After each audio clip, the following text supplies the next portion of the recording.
We're going to go ahead and convene. Welcome everyone, good morning. We are happy to report we've got a full committee here today, so it appears. And I would just say we're all, why don't everybody feel free to sit up here at the table, settle down.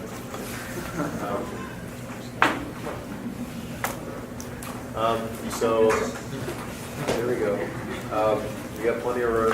I will say I have to be out by 11:45, and I know Ron does too.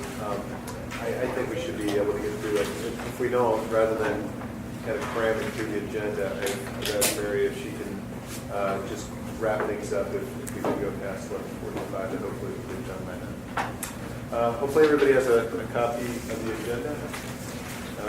Thank you, Ben, and others for helping them organize. First up on the agenda is the committee work plan. We had a lot of discussion around that on Monday.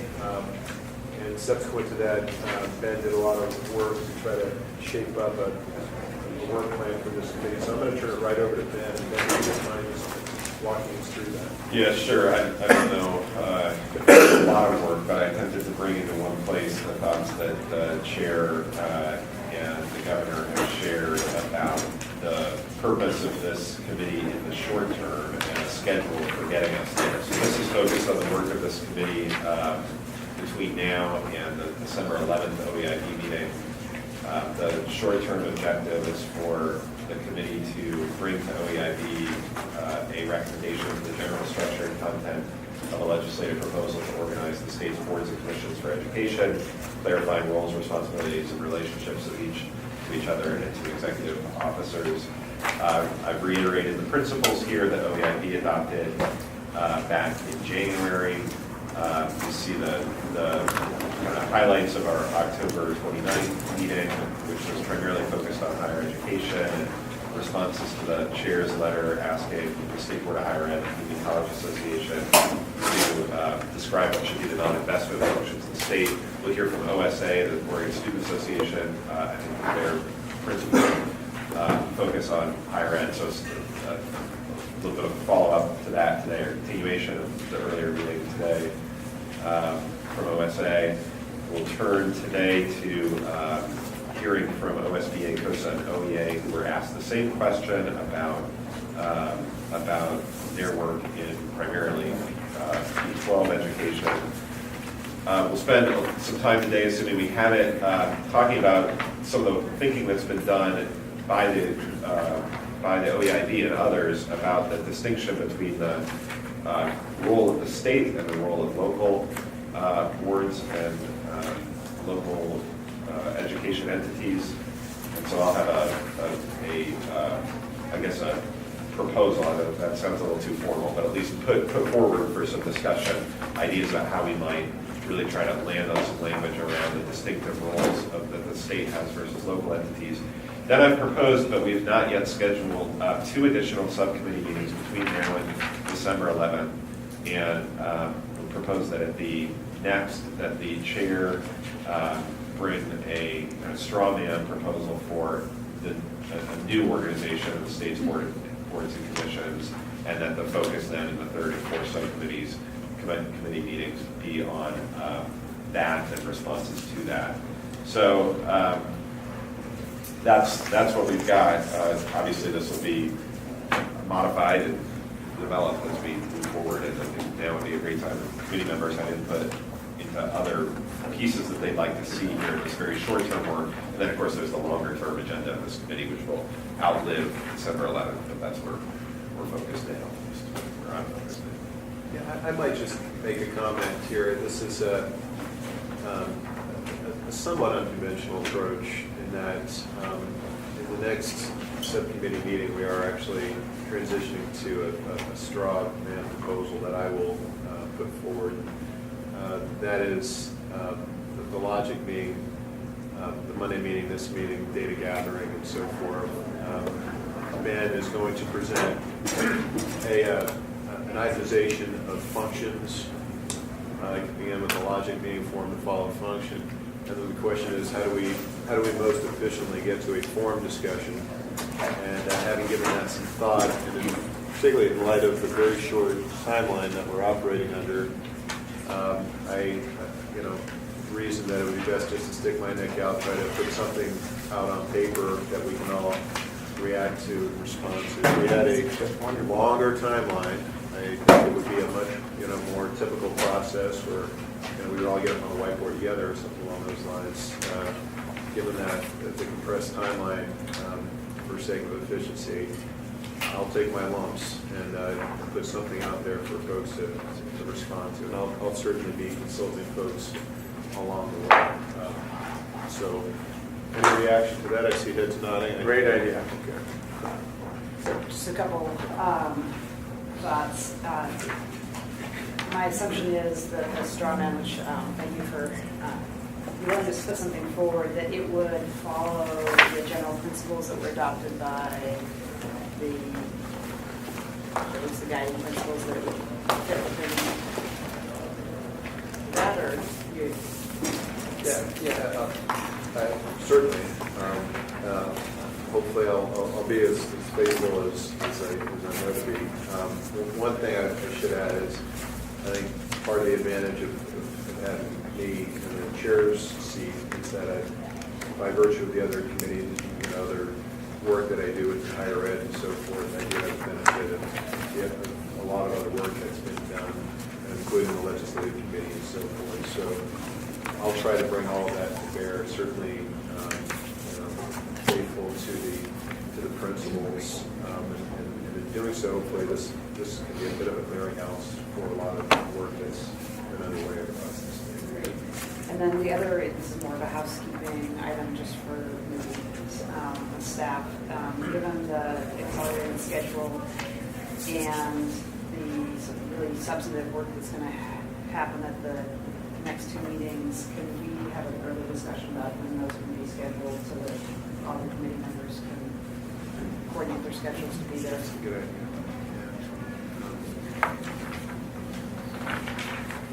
So would say early discussion or more early email exchange or? No, just early planning of when the meetings are so that we can clear our schedules of other things and make sure to be here because. Sure. Okay. So we'll early email Tomorrow or today. Yep. That makes great sense. Mary? And just, it would be helpful if we could have your proposal ahead of the meeting so that we can think about it if possible. Not to put any pressure on you, but. It assumes that I'll have something before. Right, but I think it will help the meeting move faster if we have had time to process it before we walk into it. Okay. Great. Sorry, one other question, just in terms of this work process. Do we anticipate that any sort of public interaction, input, feedback, testimony will happen at the full OEIB level, or are we going to want to have a committee recommendation and then have the sort of feedback from stakeholders occur at the full OEIB? I would propose, assuming that we can schedule 2 additional subcommittee meetings before the 11th, I think it would be appropriate to invite public feedback at this level as well as at the full OEIB The level. third or the fourth? The fourth. We typically put public testimony down, and Seth would know whether we're required to or what the sort of parameters are. But I would propose putting that down at both the third and the fourth meeting agendas, but really emphasizing the fourth meeting after folks have had a chance to digest the discussion, the straw man, the discussion of this committee. We also might want to have some sort of mechanism between the third and the fourth so that we can give stakeholder input if we're thinking we're going to wrap and make a recommendation by the fourth meeting so that it's not people commenting that we're already on our way to a recommendation. Any other feedback, comments on the work? All right, great, thanks, Ben. Second on the agenda is just a follow-up from the Monday meeting. We have invited testimony here from OSA. Ben, do you want to? Yeah, I want to just call to your attention a revised version of the organizational chart. This is still the current organizational chart. It is also still meant to be a draft, in part because some of these arrow colors here there's some ambiguity, and depending on sort of how you interpret those, they would need to be worked on the black, green, and purple arrows especially. But the main difference here between this and what you saw on Monday is the attempt to be made to color shade the boxes depending on whether they are, the box contains represents a state board, a delivery system board or institution, a state agency, and then there are people in here too in the prior version, so we try to more clearly, using circles and gray, establish where we have our executive officers. I'll just note before somebody else notes it to me, the Oregon University System is not a state agency. Senate Bill 242 changed that status. It is double shaded right here in the center of the page in an effort to express the fact that it has responsibilities that are both similar to those that state agencies have, although it's not a state agency, as well as the responsibility of being our Oregon University System. It runs the 7 affiliates, 7 campuses within that system, and so it straddles those lines, as does, I would argue, the State Board of Higher Education. We'll have some discussion later today on why that is. Otherwise, we really present this for informational purposes, and then also, especially stakeholders in the public, if we're missing pieces here or there are what you would perceive to be inaccuracies, let me know. The one thing that I've noticed just this morning is the Oregon Education Investment Board actually has a oversight responsibility today for the Higher Education Coordinating Commission. So the next version of this will have a black line from the OEIB to the Higher Education Coordinating Commission. It's very clearly established in Senate Bill 1538 from earlier this year that HEC operates under the kind of direction and control, I think is the language, of the OEIB. That's not true today about the State Board of Ed, the Workforce Council, or OSAC. So just draw a black line from OEIB to HEC, and we'll get that in the next version. You'll see that we've done the same for pre-K to 12. We'll be looking and thinking more about that here. That's all. If I comment, one thing that I think probably would be helpful to have more fully represented, post-secondary and then represented somewhere in that P12 is the legislature. Just they have confirming power of some of these boards. So when other folks at what sort of oversight or statewide oversight, I think in addition to the governor, that's an important thing to capture, that exactly many of the boards have there's a legislative function, there's obviously a policy-making function, but how do you sort of capture that in the, I'm not sure, they're not a box, but there's some way to capture their role in the larger oversight and directions. Absolutely. Okay. All right, next on the agenda, there's no further discussion around these headache charts that carried around. We have just a follow-up from Monday discussion, so we got Emma and Emily here. Turn it over to OSA. Glad to have you here with us this morning. Thanks for having us. I appreciate it.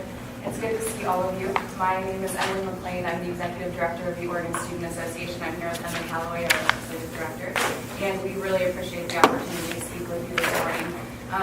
We are the Oregon Student Association, which represents over 100,000 students across the state at public universities and community colleges. And we fundamentally believe that students should be involved in the decisions that affect them. And our priority is to ensure that all Oregonians have access to an affordable and accessible college education. So we have been involved in these conversations all along the way for the past couple of years as governance has been at the forefront of higher education policy discussion in the state. We wanted to come to you today with some initial remarks about the questions that we were asked, but we very much hope that we have the opportunity to come back and speak with you at the end of November with more developed and specific examples in our responses to those questions. So we will give some initial responses and hope to have a conversation or happy to answer questions, but we do hope to to come back with more specifics from our students and our leadership because we just got the questions. So the first thing that we'd like to talk about is your first question. What are the critical functions that the state should perform to ensure that students attending Oregon institutions meet or surpass the goals set in the achievement compacts of the OEIB? We first and foremost believe that the function of getting students to college and in the door is an actual question of affordability. We know that this is the governance committee, and we know that there's a budget committee, but we believe that those two things are intrinsically tied, and that we can't have a conversation about what the next governance model is for higher education in Oregon unless we talk about affordability. And so we think that the governance committee needs to talk about what kind of model actually works to create a more affordable and accessible college education for students. And we believe that when we look at tuition increases that have happened in Oregon over the past number of decades, for example, the University of Oregon with a 70% tuition increase over the course of a decade, we have students who are having a very different experience than the generation before them. In order to be able to attend a college in Oregon right now, our average debt is actually right near the average debt in the United States of $26,000 when you graduate from an undergraduate degree. And so we really believe that when we're looking at a governance model, we need to consider what model does the best job of being accountable to Oregon students and Oregon families, and what does the best job of holding each campus accountable to keeping their tuition affordable, and also taking into consideration the level of debt that students are leaving from our institutions. One thing that we think is important with the achievement compacts that we've been discussing is that OSA has continually asked to add student debt to the achievement compacts, and unfortunately they haven't been added yet. And we would ask this group to consider adding student debt as an actual measure to the achievement compact. So what level of debt are students graduating with from each and every one of our institutions, from universities and community colleges? Because we think that that's actually a measure when it comes to students leaving college. What kind of job are they able to obtain? Are they able to repay that debt? And how are they able to participate economically when they are burdened with a significant amount of debt when they leave our institutions? So that's the first conversation that we want to have with you in terms of that initial question is to ask the question, what governance model will be most accountable to Oregon families and students in the frame of affordability? Because we think that in order to actually graduate and be successful and actually achieve degree completion, you have to be able to get in the door in the first place. And unfortunately, a lot of students in Oregon are not in the door and are not able to actually access our institutions from the get-go. So what's the answer? What are you proposing is the right governance to do that? Well, I think we will address that when we answer the fourth question. To continue on, we think that there's a structure that's vital that will take into account a balance that needs to happen between an operating budget and a financial aid budget. So we know that the education funding team has been looking at increasing the Oregon Opportunity Grant, and we think that whatever function happens here, there needs to be a balance and an oversight to actually take into account the role of the Oregon Student Access Commission and the role of our universities, and our community colleges. We need a balance between the operating budget and financial aid. The Student Association fundamentally believes that high tuition, high aid is not a model for Oregonians. Oregonians make, I think, 80 to 90 cents, to the dollar for the average American, and we know that we're a very price-sensitive state. And we know that Oregonians really need to have an opportunity to get in the door, and we know that financial aid is not the only option, because states that have high tuition, high aid models see an increasing gap all the time between the price of tuition, and it's a perpetuating problem because you're always needing to find more financial aid. So we'd like a governance model that takes into account how do you actually look at operating budgets and financial aid at the same time. In the next question, it actually asks specifically what does the Student Association think of programs that we're providing further back along the pipeline. And we wanted to highlight a couple for you that we think are really important. We think that access to in K through 12 programs like AP classes and IP programs in college in the classroom. Washington, for example, allows their K through 12 teachers to actually teach UW classes in the classroom. In a high school classroom, you don't have to leave and go to a community college to do that. So that's a great opportunity. We think that there are cost-saving measures that should exist there, and the governance structure should create accountability and have enough teeth to be be able to implement some of those programs instead of just suggesting them or asking if that gets done. And we also think that programs that target underrepresented communities seem to be very successful on college campuses. So the University of Oregon, for example, has an Oregon Young Scholar program that brings communities of color from 9th to 12th grade to the University of Oregon to work with professors. Those are college-ready programs that should happen at our universities, and there should be a link because we have some great models for that in the state, and that's really important to us. Going back to actually what other parts of the Achievement Compact we think are most important and to be incentivized, we think that access to financial aid officers, academic advisors, and tutors, people who actually work with students on a day-to-day basis to get a student from their freshman year to their senior and graduating, those are really important to us. And we think that we should be looking at where are other parts that we may see, too many staff members who aren't working directly with students. And so we're asking that the governance model really does look into the research around administrative load and just looking at where are the facts. And we want a lot of students to have access to those, again, academic advisors, tutors, financial aid officers. So the question is, so if those are the things that we care about, which form should follow that function? And we know that right now that 8 out of 10 students who qualify for the Oregon Opportunity Grant do not receive the award. We have legislators with the best intentions asking us, we have the shared responsibility model. If we fund, haven't we cleared up the problem of affordability? We have legislators asking us all the time, we funded the Oregon Opportunity Grant, and the answer is that there's a lack of information going on that really is concerning to us. So students who qualify for aid don't receive it. The gap between tuition and financial aid is growing, and we want to ask you to create some sort of accountability function and some real oversight. One of the things that is very clear to us on this flowchart is that the black arrows of oversight and actual decision making are not on here. We have a lack of black arrows going on, and that's because honestly, right now we feel like students are asking who is actually making the decisions, who's actually saying you have to get this done, you have to bring these programs to campus. And we have a lot of people saying it'll be in the Achievement Compact, or over time we'll be able to incentivize this work getting done. And I think that there should be a governance model that's very clear, that has oversight, that's actually saying, put these programs in place, do them, and come back to us because we know what they work. So we really want form to follow function. We told you the things that we think are most important on campus, and we think that there should be a lot more oversight. And one of the most important... Before you move on, I just want to make sure I'm clear on that last point. So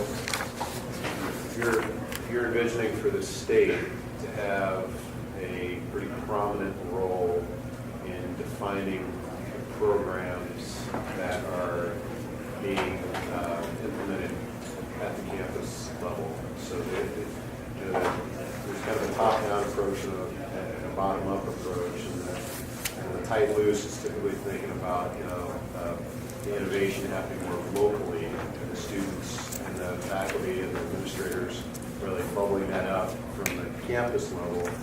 And I want to make sure I'm hearing you're suggesting that it should be coming more from the state that is requiring pushing the program imperatives onto the campuses. Yeah, we think that a statewide model has been very successful, and the reason that we're really asking you to look into that more specifically is because we have all these subcommittees right now that are looking at credit for prior learning, textbook affordability, articulation agreements.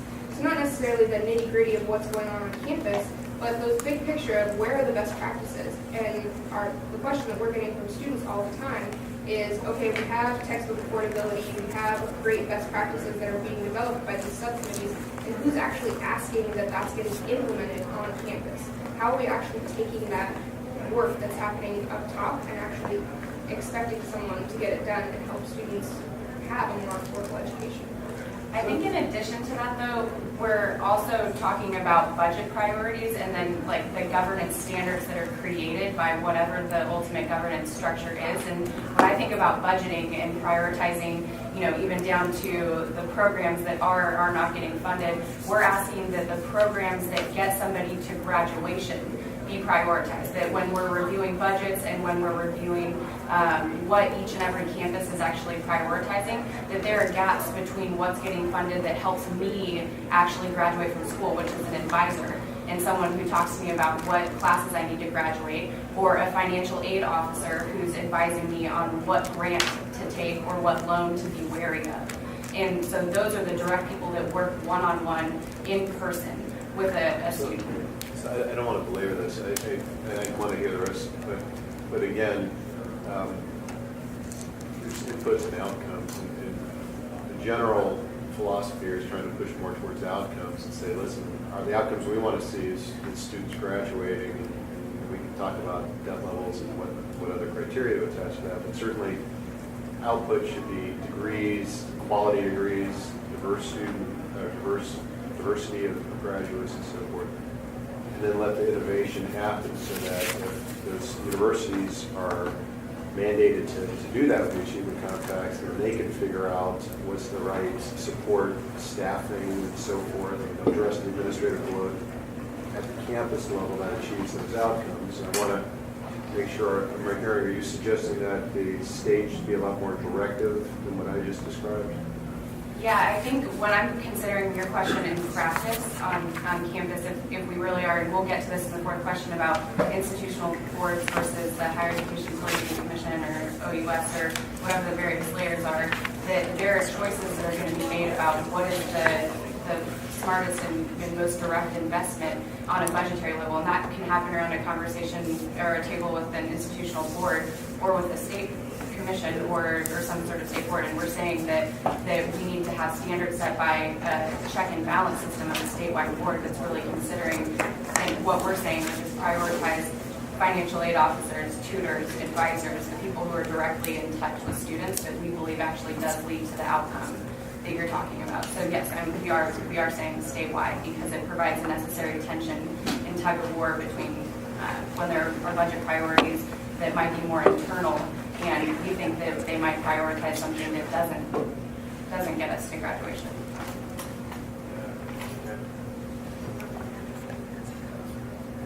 Are we okay to go back? Okay, great. So to the fourth question. The question that was posed was, are there additional non-investor functions not best performed by any individual campus that can be appropriately shared across campuses? Our first response to the question is yes. We've initially responded a number of times saying that the Oregon University System and the Higher Education Coordinating Commission provide necessary cost sharing and cost saving measures, and they've publicized those and saying, this is what a statewide system can offer in terms of being efficient and effective with our investments. And so that's our initial response, but we think that there's probably more to that answer. And we want to say, especially as the subcommittee convenes, that as you move forward, we encourage this committee, this whole room of stakeholders, and the state to speak more plainly about the options that are on the table. And Mr. Saxon, to your question, we don't have an exact proposal right now. This is why we want to come back in November. But we're concerned that we aren't speaking plainly enough about the various levels that are on this graph. And we have concerns about this graph.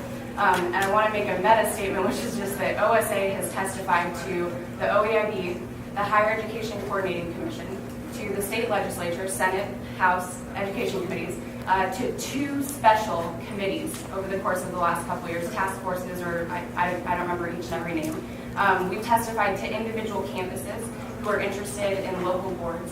And we've testified, the list goes on. And I think that speaks to the fact that we've talked to so many different groups that are indicated on this graph. And we're concerned that we're not speaking plainly about whether or not there's a discussion on the table to remove particular layers. And, to be asked specifically, which one of these do you think is most important? Or which one of these are you considering removing? Or which one are you considering molding together or changing the name of? And so, sorry. Go ahead. Well, my point and why I say it's a meta point is just that the fact that we've testified to so many various committees and the fact that this graph has grown in my participation, even since I was a student more than a few years ago now, but that it's changed and grown and it hasn't gained clarity. It's lacking clarity for us in terms of the governance structure, and the arrows, like Emma pointed out, are lacking black arrows in our opinion, and also clarity, honestly, in who is deciding when it comes to affordability when it comes to the priorities that we set for our budgeting in the state. I'm happy to pause. I just want, you've been very clear about what you think's the problem. I haven't understood what you think's the answer, and I understand you saying you want to wait, but why? You've been testifying to all these people, you've been watching it for years. What do you think would be a good answer?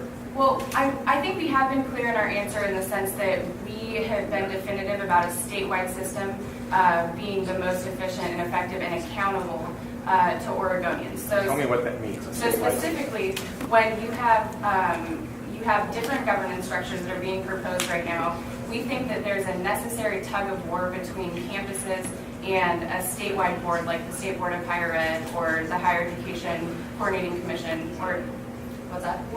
One of them, or change the name, actually. We're happy to change the name too.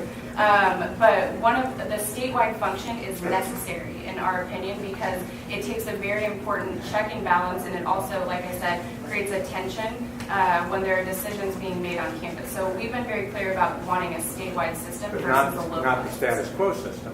Or are you saying you like the status quo system? Not I didn't hear necessarily. that from you.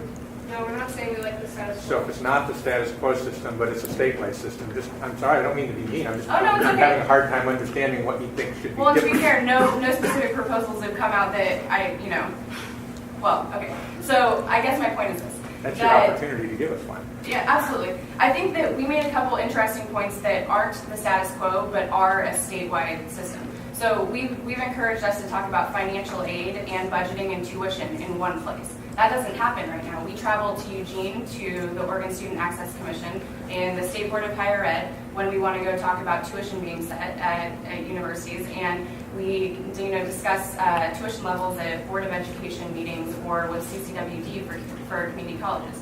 There's a disparate and broad structure of higher education right now, and we're suggesting that we try to bring them together and actually simplify this chart back to something that is not the status quo. Honestly, the State Board of Higher Ed and CCWD and OSAC, all those things are still disconnected.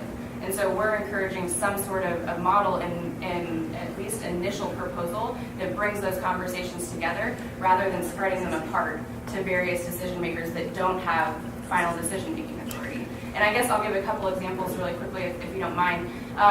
For example, Southern Oregon University last year chose to go over the budget note that was legislatively approved and regulated the level of tuition. And there are students that were very concerned about the tuition increase that was going to be passed. But because this conversation of governance was happening, there wasn't actually a final, don't do this or do this. It was be careful, and SOU, we are concerned about going over the budget note because we know that students and families have said we can't afford this tuition increase. And so there wasn't actually clear governance or oversight there. Or for the students who were discussing the Urban Memorial Union renovation at the University of Oregon, they came and asked for a $1 placeholder to a committee of the Oregon University system. And as you might remember, there was some controversy over a consultant that was hired and other things. It was very important, I think a very important discussion for the public to hear and have. But the committee, when they responded, they said, University of Oregon, we're concerned. We want you to know that we're concerned about what's going on. Just know that. And so there wasn't, it seems that we've almost dissipated the influence that all of these different bodies have, and they don't feel like they have final decision-making authority. So one thing I'd be interested in is sort of your thoughts on the principles that have been outlined, because when you describe, although you don't have a particular plan or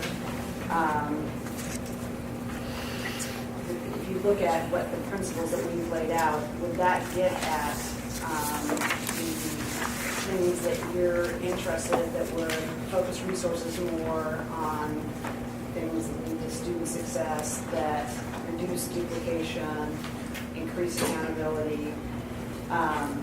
Because it seems like what your frustration with the moving parts of it and the lack of accountability through the principles, we're trying to get at that. And then if you align the structure against the principles, that hopefully you get the outcomes that are aligned with what you're saying you want. One key thing that I would add here is that want to be clear on when it comes to affordability is that the same folks deciding a budget for an individual campus should not be the same people who are deciding the revenue. So we think that there should be some conversation going on about who decides what the budget is and who decides how much tuition is going to be. Because like we started, we believe affordability is one of the most important things that gets us to 40-40-20. And we feel that it's very difficult to be the same entity deciding all the pressures that exist to develop a quality budget, and at the same time be looking at what level of tuition is affordable and what makes sense for Oregonians and communities. So that's one of the other things that I would add there is that we do need that necessary check to make sure that people who develop budgets are not the same folks deciding tuition levels. And then in terms of your question about, number 5, arrive at one entity for the direction and coordination of the university system certainly speaks to some of our concerns and what we're saying, which is that the organizational chart is too complicated, and we actually think that there's a lot of brilliance in simplicity, and we're moving away from simplicity, and we're moving away from very clear lines of direction and oversight.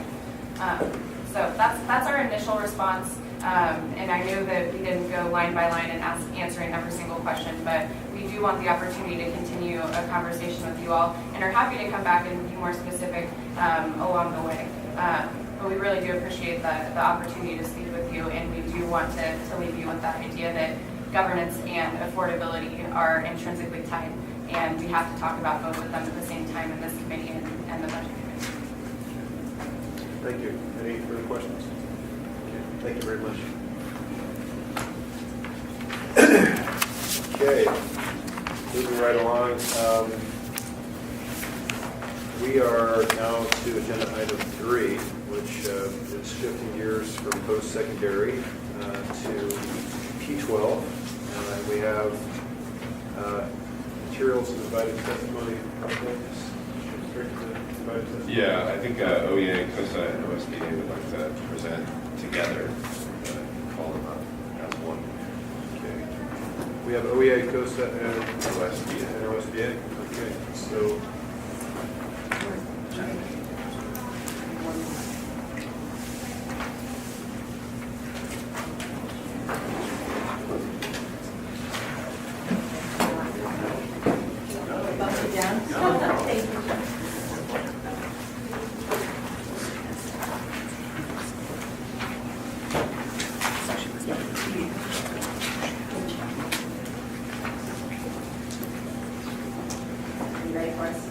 Whenever you're ready. All right, thank you. Well, good morning, Chair Donegan and members of the subcommittee. My name is Betsy Miller-Jones. I'm the Executive Director of the Oregon School Boards Association. And with me today are Lindsay Capps, the Assistant Executive Director of OEA, and Chuck Bennett, Director of Government Affairs for COSA. Before I begin to introduce the presentation, we're going to do this together. We've shared the material. I do want to recognize and acknowledge that one of the most encouraging things that have come out of the efforts to reform and improve our system of public education has been the collaboration that we have developed between COSA, OEA, and OSBA over the last few months, this last year. The staff and leadership of our 3 organizations have been meeting together since February and working together to discuss this work around achievement compacts. We have put together 2 very successful webinars and our first joint guidance document for all of our members. We put it together. We also submitted joint recommendations to the full OEIB regarding those compacts and the funding, which the Best Practices Subcommittee is currently considering. So we regard this as very successful collaboration, and we're here today to address the issues that were posed to us by Chair Donegan's letter.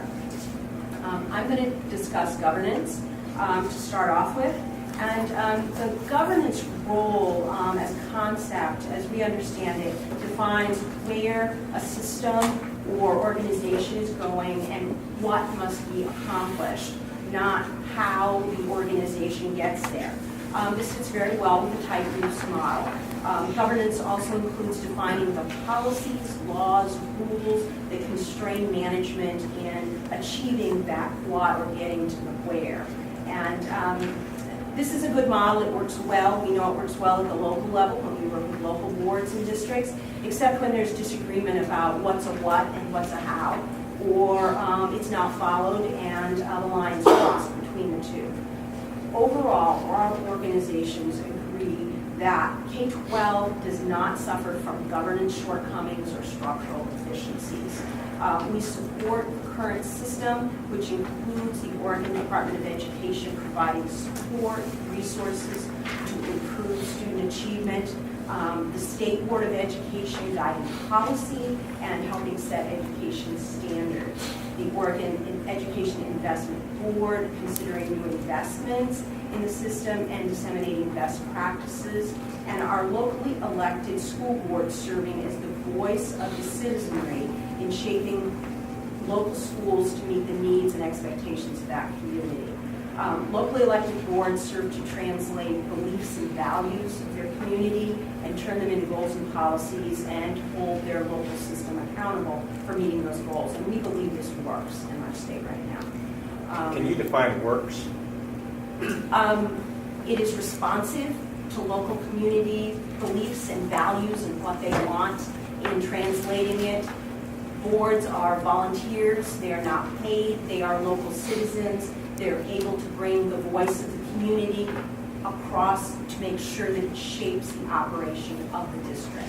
Is it your view it's delivering a satisfactory result? It is delivering the result that the community currently wants, demands, and will support. It is satisfactory to the local communities. I think there is open for discussion in a representative democracy whether what a particular local community wants is in agreement with what the state is told they want. But in our current system, yes, I believe it's responsive.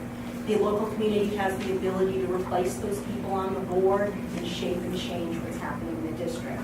That's why we do see differences between communities. We were just out traveling Eastern Oregon. I know COSA and OEA have been as well, talking with members, and they talk about the 40-40-20 fit, that in Eastern Oregon, for many of them, the middle 40 they feel should be bigger for their community. There are differences in the values they have.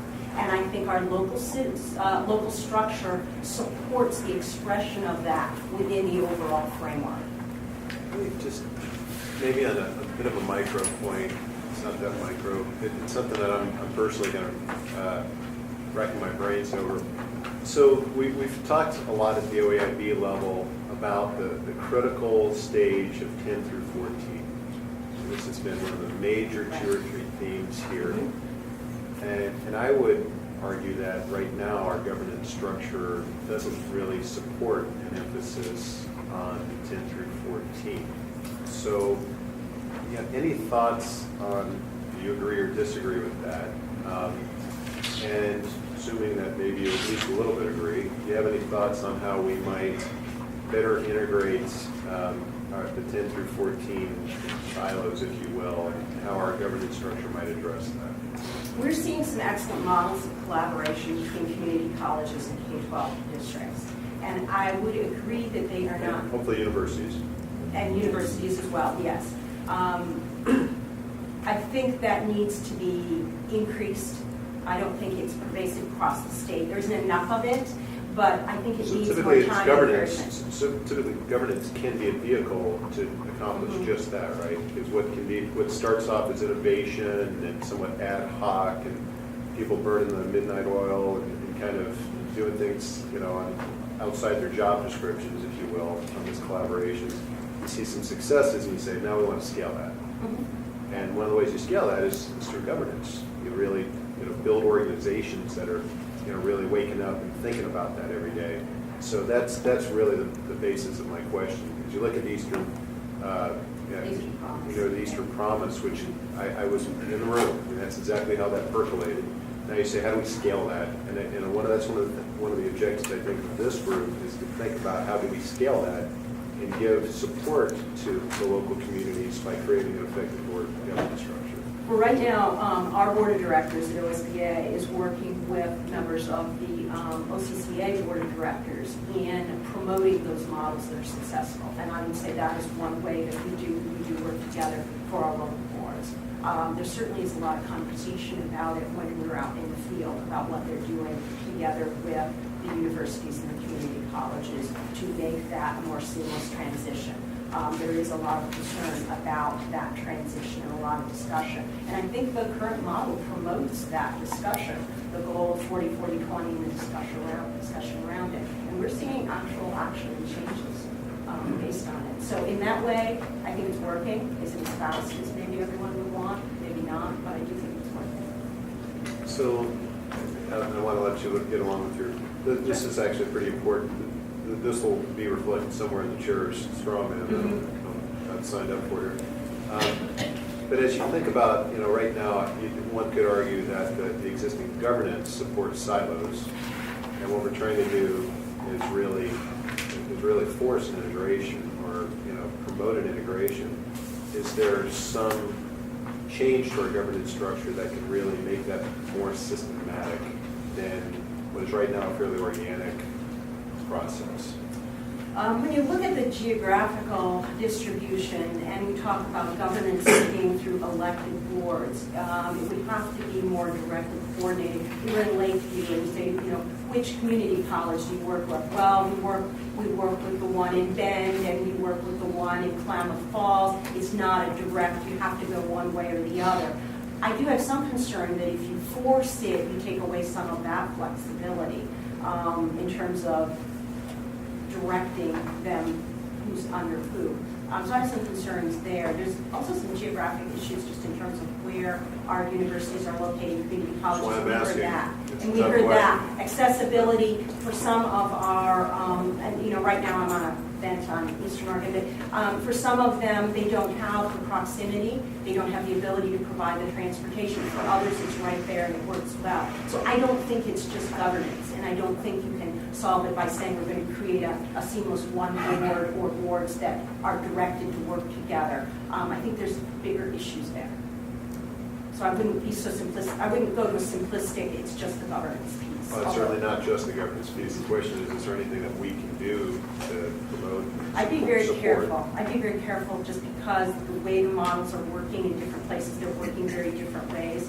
You could break some of them pretty easily. So yes, but move slowly and thoughtfully and talk with the models that are working and how we can expand that without actually discouraging the work that's going on. I certainly don't want to discourage. Actually, I think it would be just the opposite. Yeah, Right, and we very much want to encourage and expand it, and that's why our board is working with OCCA's board. I'll let you get back on your program. Okay, sure. Okay, so I think I told you that I think we do support the structure. Sorry, I just wanted to ask a clarifying question, and coming right back to Ron's comment where you said that the system is working. Are you focused more on the local system, that you're getting outcomes based on that are reflective of local value and local support, or is it the sort of system above? Because in my 15 years in sort of the K-12 system, uniformly what I heard was the Oregon Department of Education is compliance-driven, it's not supportive of best practices, dissemination, holding people accountable, getting better outcomes is completely a compliance-driven. I mean, I heard that from superintendents, school boards, just across the board. So the system that's working, I'm just trying to drill down, you're referring to the system of local boards, local systems, or you think the State Board of Education, the QEM, the Oregon Department of Education, because doesn't square with kind of how the experience, what have I heard from practitioners in the field, and certainly wasn't my experience on the Portland School Board. We are very hopeful about the changes that Rob Saxon has put in place to turn the Oregon Department of Education into a more service-driven organization, and we believe that's what it should be and that it can be. And so we support ODE and the State Board of Ed as a service-driven organization, as Rob has talked about turning it around. And we think we need to give it the time to do that. It's in place, they have the tools, the knowledge, and we're very hopeful that that will occur. So while I concur with you that previously it was strictly regulatory, I can tell you some funny stories about conversations with boards and superintendents, but I won't go there right now. There is a strong feeling that the message that Rob Saxton has been sending out is one that there's a lot of faith in OEIB being able to provide services as opposed to being regulatory. So we support it in that model. Thank you. Okay, so I think I just jumped into some of my notes, but let me just paraphrase here. So we do support this concept of tight loose and that districts be held to high standards as long as we have tools and resources to achieve them. We appreciate a current system that is not top-down governance but respects Oregon's strong tradition of local input, local control in public education. We do want to recognize that what we're working with right now is brand new. There's been a huge amount of change in the last year that we're all working with.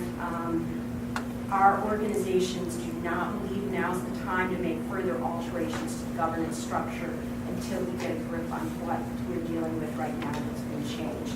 Give the structure time to mature, give Rob Saxton time to work with the Department of Ed on the changes there, align expectations and communication to guide and support our efforts. Particularly, we want to see a single voice coming out of all the organization that's clear and timely, that there aren't flip-flops, that there aren't miscommunications, and that the timelines work for our districts, particularly around alignment and funding. We'd like to see you all speak with one voice, consistent goals, clear direction from the state. Again, we see the work of Dr. Saxton as making a difference at OEIB. In concept, we're supportive of the types of investments proposed by Dr. Crew within the K-12 system. But again, we want clear goals and outcomes, and we need the funding to achieve those outcomes. We can see progress being made in the current system and don't believe another radical change right now would help improve student achievement. When I work with local boards and I talk about setting goals and governance, I talk about those goals once set. There has to be a negotiation with the administration and staff as to the resources needed to be able to achieve it. If you set goals and then can't provide the basic resources to achieve it, it's not effective. We have the exact same thing at a state level right now. We've got to have that conversation about the reasonable resources needed to achieve the goals set.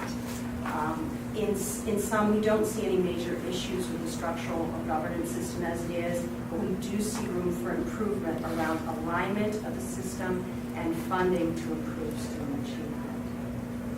So I'm going to pass it off now to the next gentleman. I'm Chuck Bennett. I'm with the Confederation of Oregon School Administrators.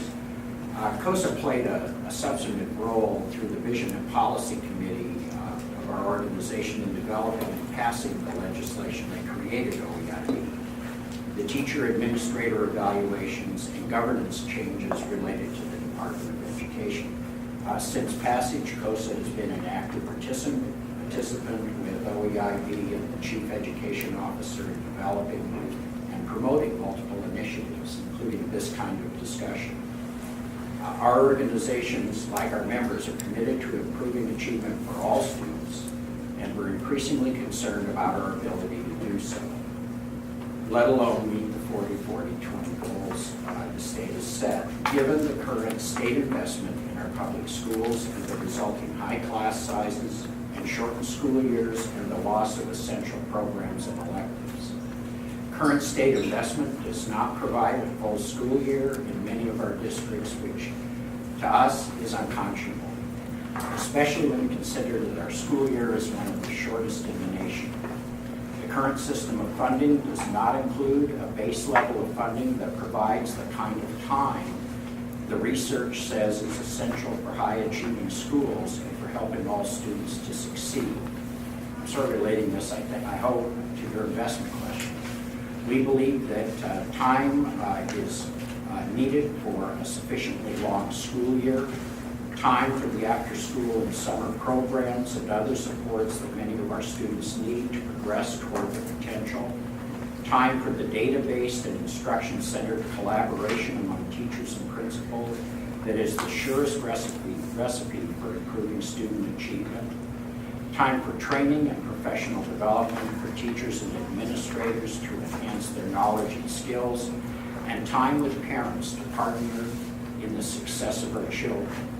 We're in the midst of an almost frenetic amount of change in K-12 education. This is change that COSA supported, but change that is demanding of our district, change like the new Common Core state standards, a new teacher and administrator evaluation system, increased high school diploma requirements, achievement compacts, and the list just goes on.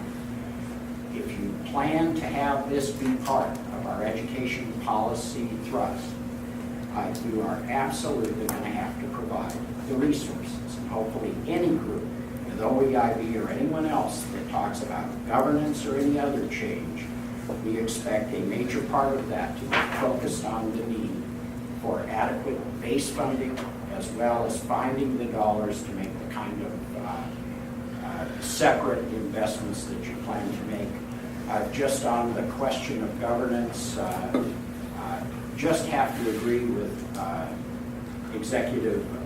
with Betsy.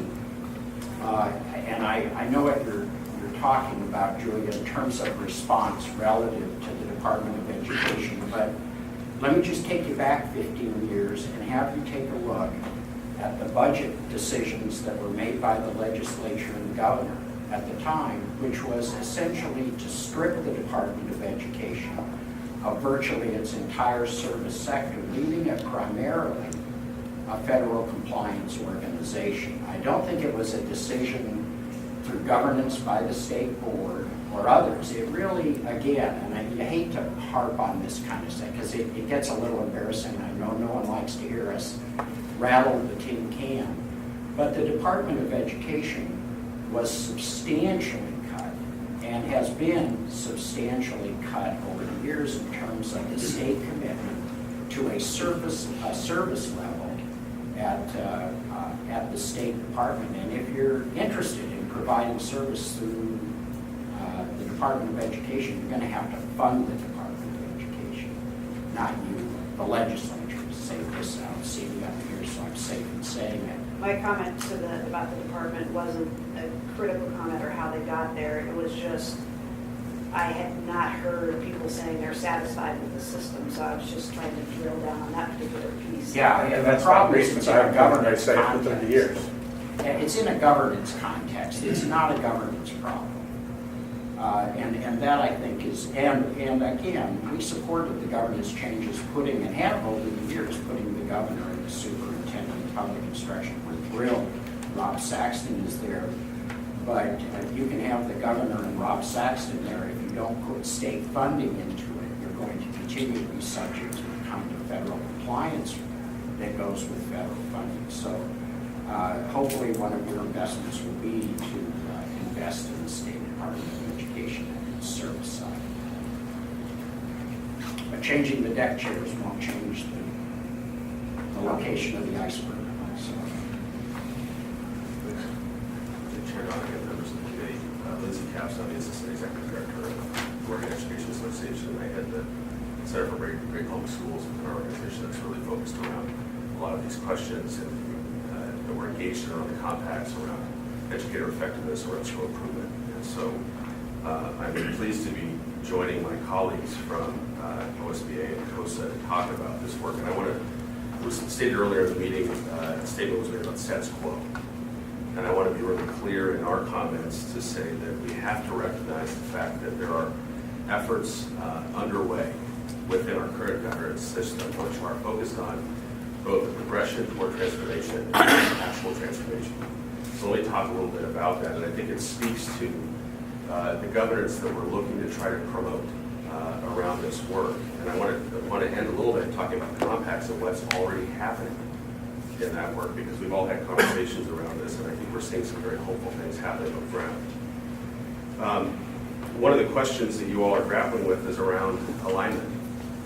So I want to talk a little bit about how alignment looks like within our current system, and it's really about partnership between all of us. So it's the OEIB in setting the strategic direction and investment strategies for the state. It's about the State Board of Education setting the standards and providing the service and support for our districts. And it's about districts working with associations like ours to help carry the transformation forward. That's the model we're working under. So how's that happening? Well, a couple of years ago, we started talking about educator effectiveness. What are we going to do to make sure that we're preparing good teachers to go into our schools to serve our students? We want really good school leaders, instructional leaders, driving this work forward. And so we came together as a bunch of organizations, Chalkboard Project, COSA, OEIB, the Teacher Standards and Practices Commission, which set the professional standards for the profession of teaching in the state. And we said, how are we going to do this? And we came out with Senate Bill 290. So that set statewide standards for teaching practice, which are aligned to national standards. And it's creating now a conversation about what does effective teaching look like in the state. And part and parcel of that is how do we develop a support system around teaching and learning to ensure that our teachers are meeting the needs of every student.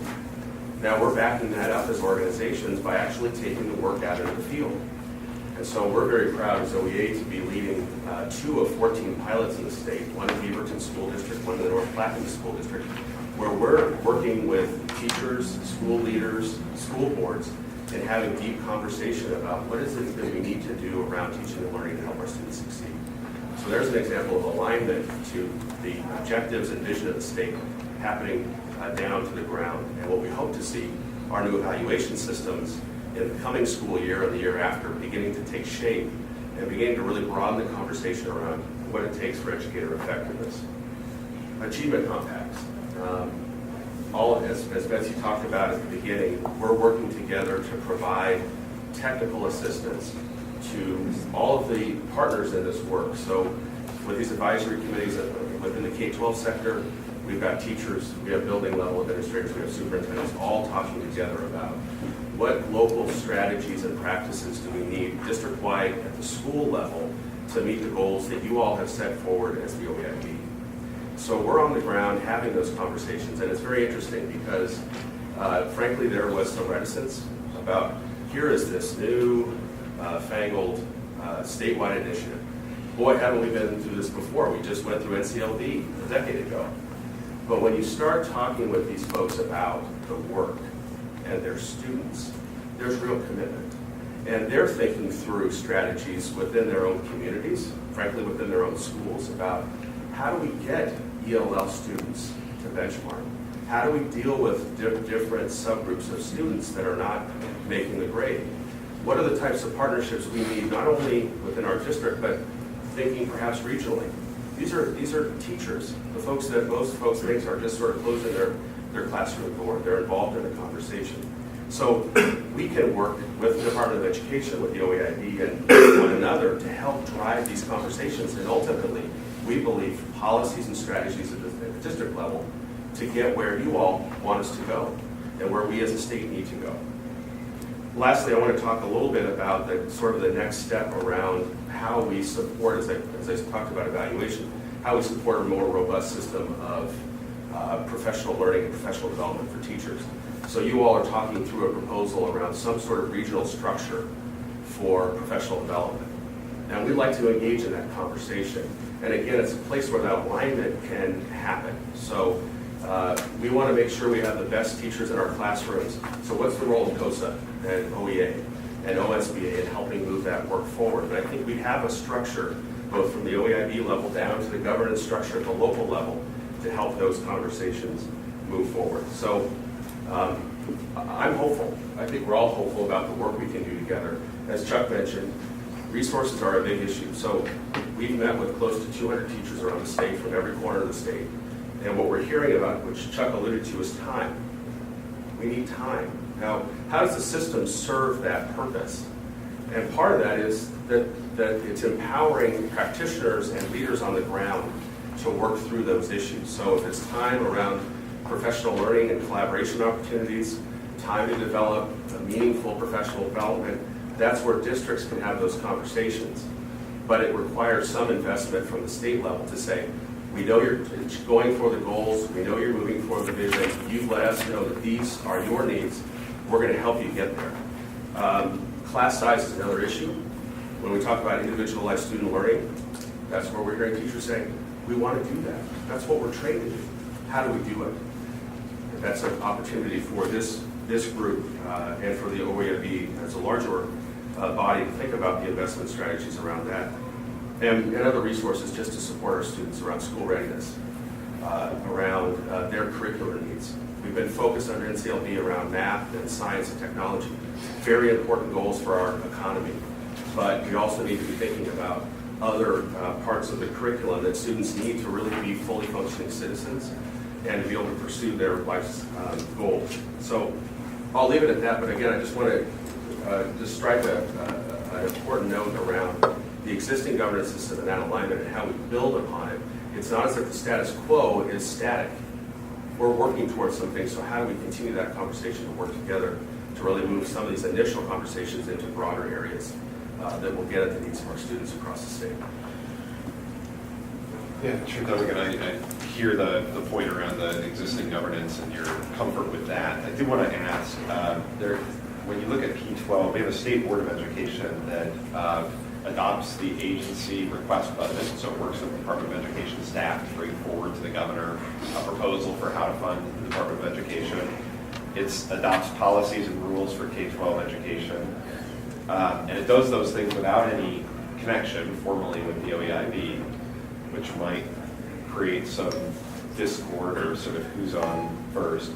It also provides no, at least formally, there's no mechanism for the State Board of Education to be involved in providing input to the OEIB on subjects within its purview, including achievement compacts and the outcomes and measures associated with those, and budgeting. I wonder, does this strike you as problematic that we don't have in law? We create the OEIB as an overlay, but with no relationship with an existing State Board of Ed. I'm not too troubled. I think the question of alignment comes into place as we start trying to get a fix on OEIB, Department of Ed, local district, et cetera.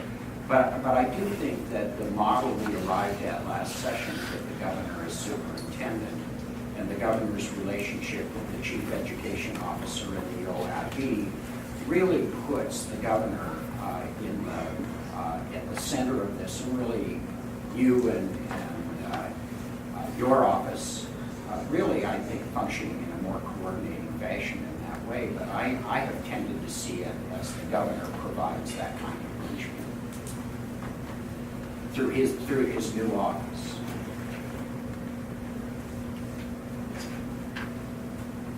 So one question I have for the panel is about Quality Education Commission. That what we know changes student achievement and student outcomes is investments and resources applied against best practices. And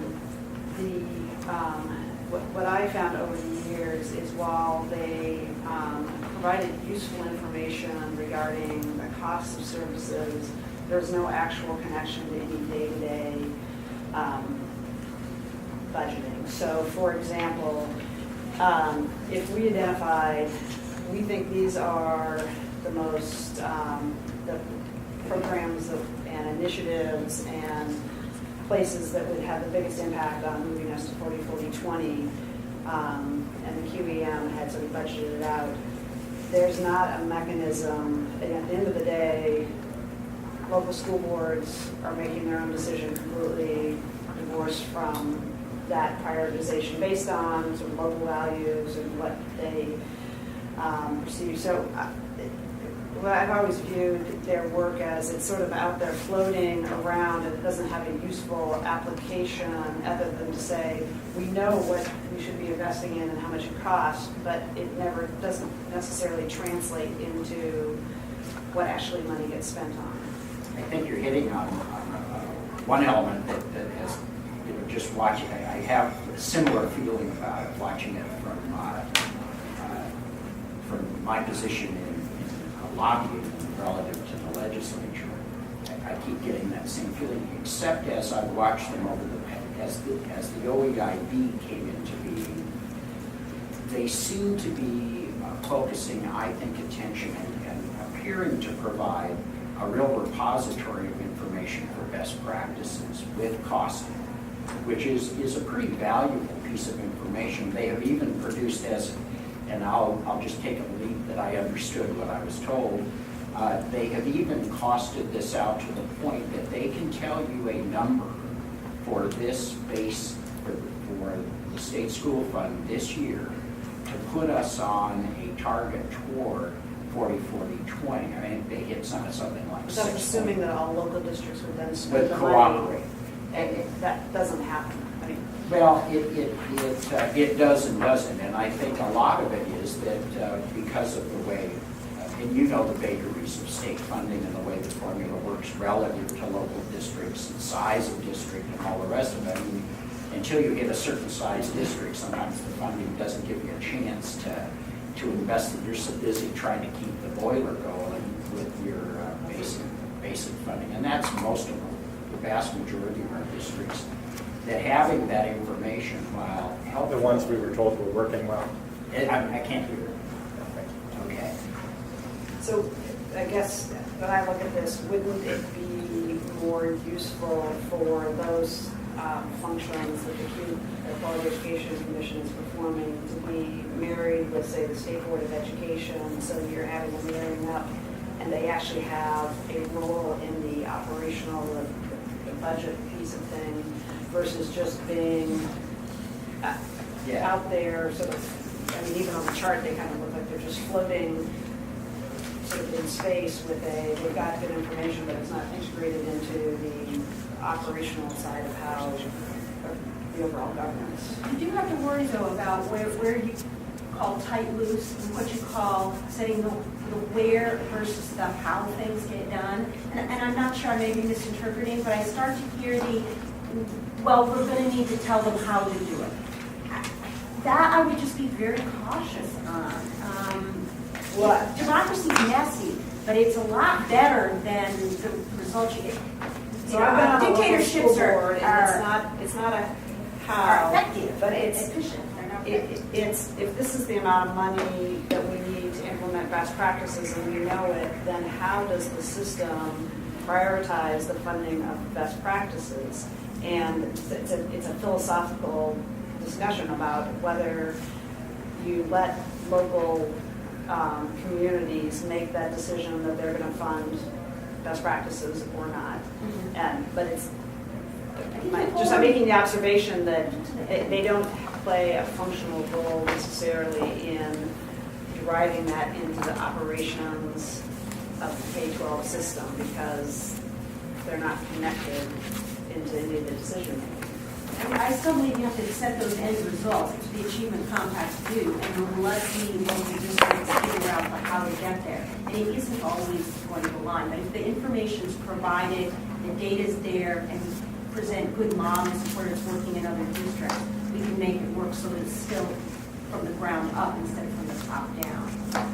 I don't think either, just generally across, I don't think local districts are as disconnected as it might be suggested from what you're describing. I really think they're paying much closer attention to current and best practices, and to the extent that resources allow it, availing themselves of those kinds of programs and services. I really don't think the disconnect is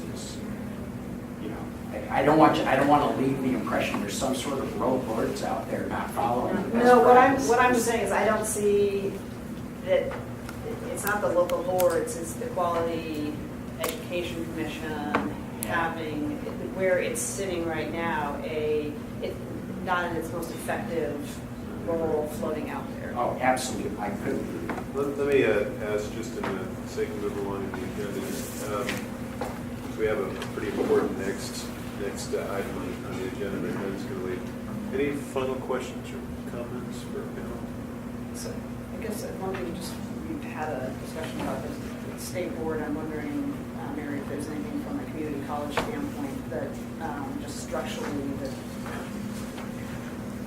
we need to know to inform this section of the conversation, because I wouldn't want to leave out community colleges. Covered it pretty extensively on Monday. Yeah, we did have a conversation, and I think the community colleges did give a set of principles that we would like us to consider. I mean, I think part of the frustration for community colleges in looking at structures and saying should we be in this box or that box is that it's neither box and it's both boxes. If we're talking about higher ed and K-12, because our mission causes us to work with both, and I think that's something we're going to have to really think about, because we, as community colleges, we don't want to disengage from K-12, and we don't want to disengage from universities, because we serve, I mean, we need to be tightly knitted with both. And so a state governance structure. Universities do the same thing with K-12. So how is that different from the community colleges? I mean, Well, universities obviously are taking incoming freshmen and taking students that are they're coming straight. Not all the students are coming through the community college system as transfers. So how are the universities in that regard different from the community? Well, probably the universities could answer that better than I, but what I would say about that is community colleges are locally based. The connections between local school districts and community colleges in our local communities are in my view, much tighter than a statewide university. That's clear. I mean, that I agree with. It was an honest question. I mean, Sure. It's not a. But I guess my point is that from a P20 perspective, it's not a linear progression. K-12 community colleges, universities, and with the community colleges being the glue between this K-12 and that university system. It's actually the university systems have direct connections to K-12 as well. So I don't think that argument suggests that that community colleges can go either way.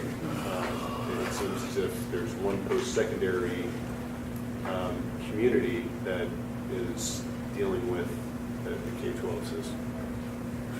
I mean, I think that somebody needs to be thinking about higher education or post-secondary writ large. So community colleges and universities. I mean, that has to be in our thinking. But I think you also have to look at the practice on the ground and what is actually happening between community colleges and K-12 that is different than what is happening between universities and K-12. And I'd suggest that the connections, I'm seeing some nodding heads, the connections are much stronger because community colleges are locally focused. We're focused on the 16 school districts in Lane County. Now, we recognize that in Lane County, and the 3 metro school districts, the ESD, the University of Oregon, and Lane Community College are actually working on college readiness and improving college-going rates at the local level, because we recognized that there were some disconnects there, but we addressed that at the local level. We didn't wait for the state to do some governance thing that would cause that to happen. So I don't want to get sidetracked here, but everything you say, Mary, makes total sense. I mean, and the organizational design principles that I've always followed is you try to get that, you try to find where the synergies occur and then build governance that supports those synergies. I guess my point is that we do have multiple synergies here. There's the synergies between K-12 and the community colleges, and we've got a governance structure that supports those. I would suggest that we have synergies between the university system and K-12, and our governance structure probably doesn't adequately support those. And then we've got synergies between the community colleges and the university system, and our governance structure doesn't really adequately support those. So we've got one covered, and I think we have 2 others that deserve attention. And then you have to prioritize between those 3. So I think that's some of the work ahead of us. Not to hold you up any further. Any final comments, Lindsay, Chuck, or Betsy? I really appreciate you joining us today. Look forward to hearing your reactions to what's coming next. Okay. So with that, we're obviously integrating the committee discussion along the way. So we'll probably hit number 4 and number 5 quite a bit together.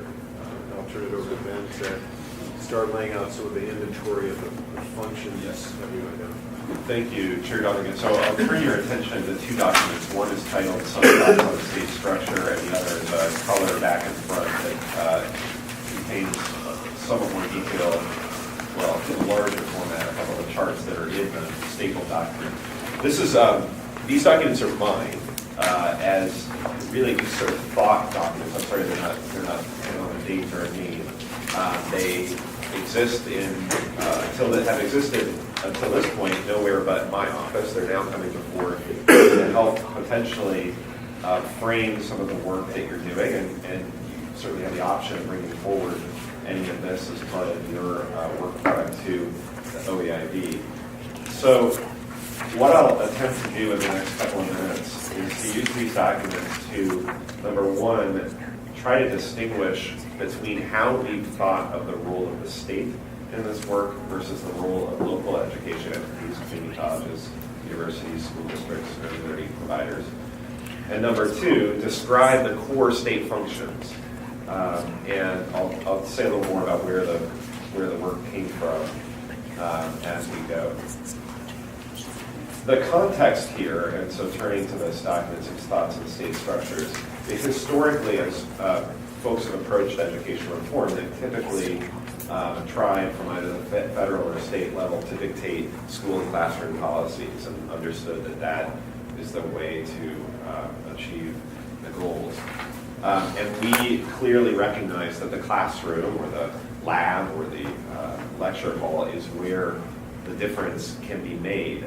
But the kind of philosophical underpinnings of this work are that rather than dictating best practices in teaching and learning, the state's role is to make sure that the systems, accountability arrangements, funding arrangements, policies, and infrastructure support teaching and learning and create incentives for innovation at the front lines. So the metaphor that this uses, and it works for some people, it doesn't work for others, but the metaphor that this uses is that the state steers the system and our local boards and local institutions row.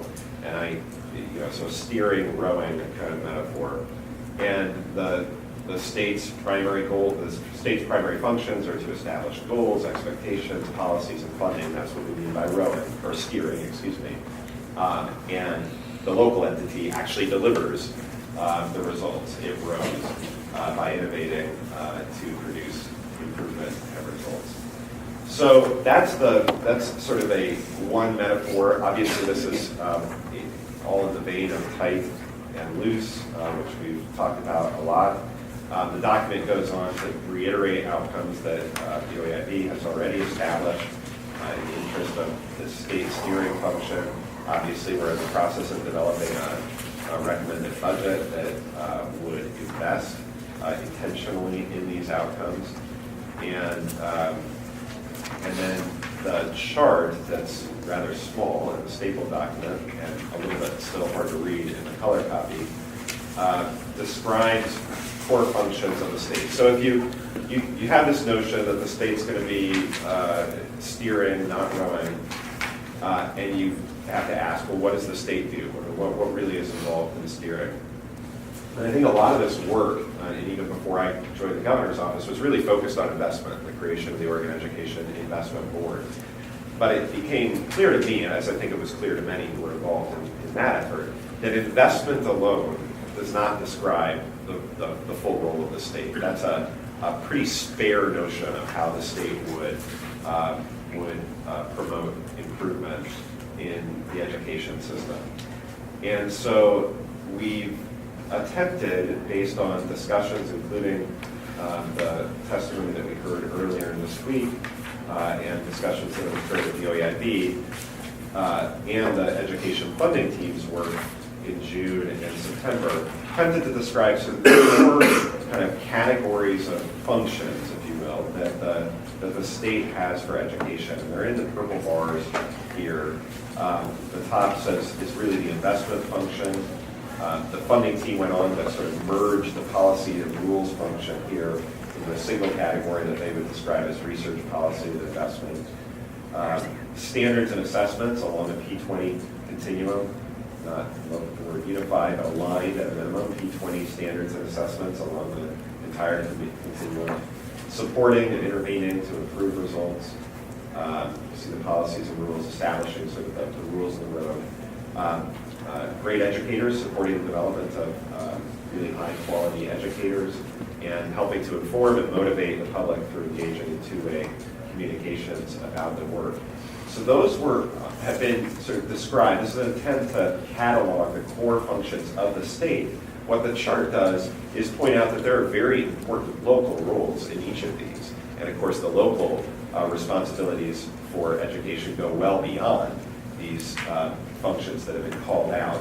But the two columns of the chart attempt to distinguish between a state's role and the local role. So on the very top line, the state, to a large extent, decides how much money our institutions will have to spend, and we allow local institutions to decide how to spend that money.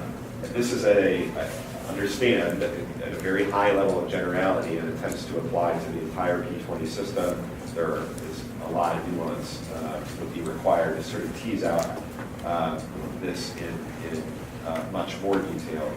But it's this, if we're committed to the principle that form should follow function, this was an effort to really establish functions and then tease out the difference between the state's and local's role in fulfilling those.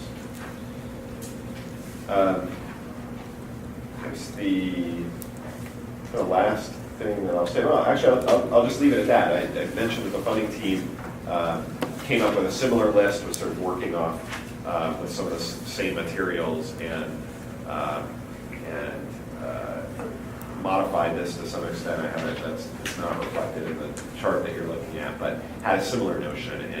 It's that it used to kind of underpin the investment recommendations that it made for the state's infrastructure and local entities. I don't, and Chair, it's really up to you how you want to sort of, whether you propose to build on this in the description of your straw man, whether this would be part of the work that the committee brings forward. It is, as the funding team connection indicates, it is helping to underpin how we're developing our budget recommendations. And I think at a minimum, this distinction between the state and local rule should help underpin our recommendations on government. Well, I think that for me the question is the governance structure to accomplish what? And so we have to be clear about the what is before we can talk about what the structure is supposed to look like. And so I think as advancing the discussion of what is the state role and what do we need a state structure, a governance structure that can accomplish, I appreciate this. I think it's helpful.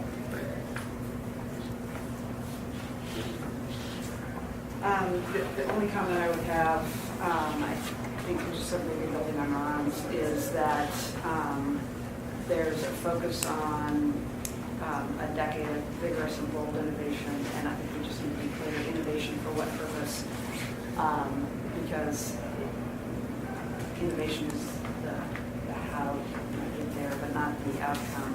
So it's back to learning outcomes of what you do, just so we stay clear that what we're trying to aim at.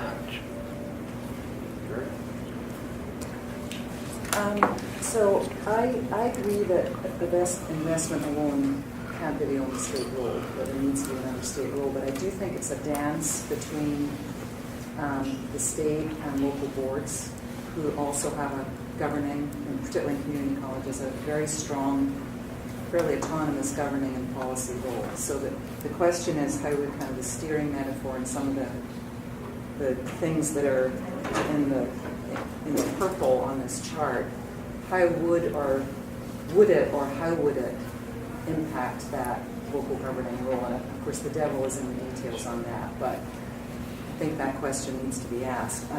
Secondly,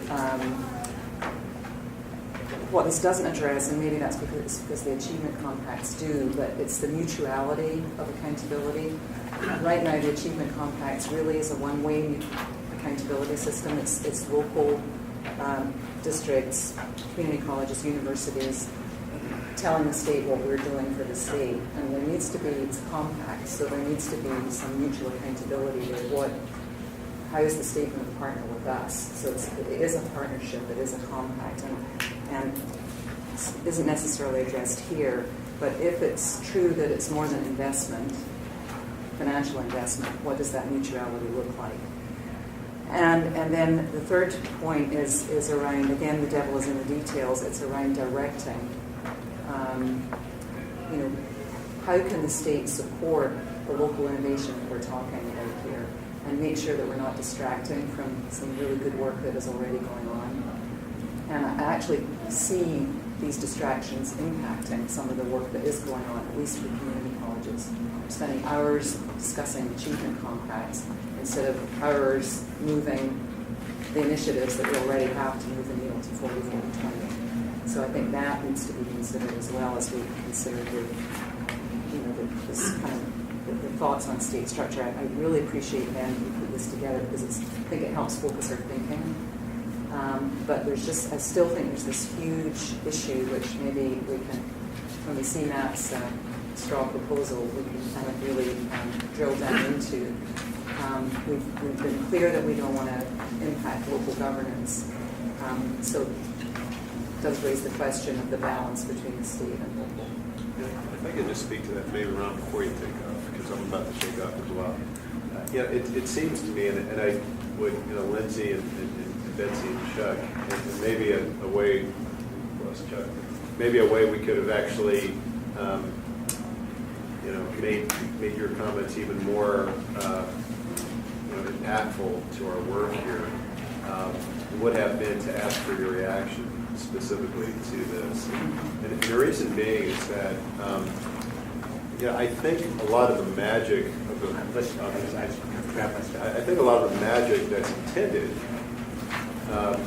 in the language that we're using around investing and steering from the state, it's as much intended to say what the state's not doing as much as it's intended to say what the state's doing. I mean, I think it's trying to describe a fairly minimalist role that is intended to say that the real action occurs locally, which I think we would all agree on that, and that we want to make sure we're not overly minimalist.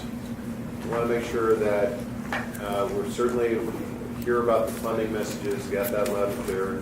Everybody's been consistent on that. We need more money. But as we focus the state's role on investing, we want to make sure that we don't,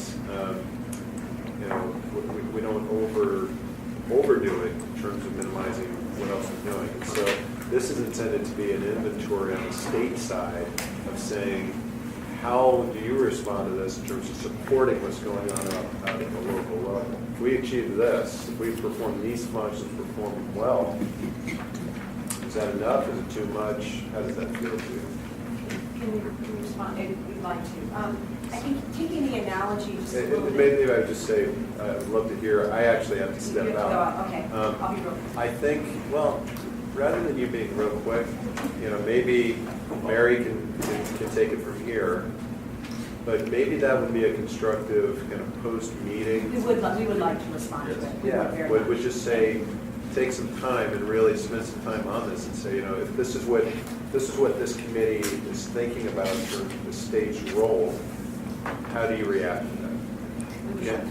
very much. Thank you. All right. And with that, I'm going to duck out. Unless, unless there, well, I was going to say we're scheduled to go until noon. If you don't mind just providing written comments, that would probably be the most. Matt, I would suggest we should ask all of the stakeholders to respond to the question that you just posed. I mean, wonderful for K-12 to do. Better. But I think the university's K-12, the students, that might help focus our discussion at the beginning of the next meeting. That's a good approach. Yeah. So we would ask OSA and others that have testified as well, welcome you to comment on this. Sooner is better than later, because we're on a tight time. So, okay. And with that, unless there are further Is there comments? are we continuing? Is there public comment? We do have it. We do have it on the agenda. There is an opportunity for public testimony. It appears no one signed up.